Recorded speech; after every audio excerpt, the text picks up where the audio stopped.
नर्मदे हर। बहुत सारे लोग इस समय पर केदारनाथ की यात्रा करते हैं। केदारनाथ मुझे लग रहा है कि इस समय पर संभवतः सारे देश के सभी लोग केदारनाथ जाना चाहते हैं। बहुत अच्छी बात है कि हमारे तीर्थों की तरफ हम लोगों का जाना शुरू हुआ है। जब भी मुझे कोई मिलता है और कहता है कि वो केदारनाथ की यात्रा करना चाहता है, मैं उनसे पूछता हूं कि आखिर केदारनाथ जब आप पहुंचेंगे तो आप करेंगे क्या?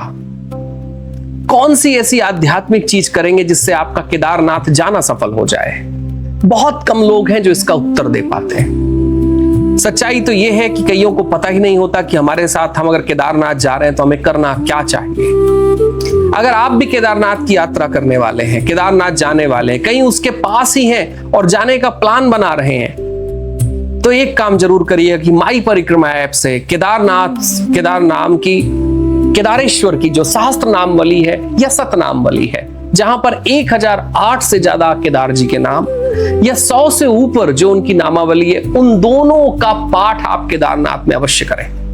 अगर आप इन दोनों मंत्रों में से किसी भी एक मंत्र का या दोनों का अगर आप वहां पर जाप कर लेते हैं, नमः स्मरण कर लेते हैं, तो एक बात तो तय है कि आपने भगवान केदार के लिए समर्पित जिन मंत्रों को इन ऋषियों ने हमें देकर गए हैं, जब आप उनका जाप करेंगे तो केदारनाथ अवश्य आपसे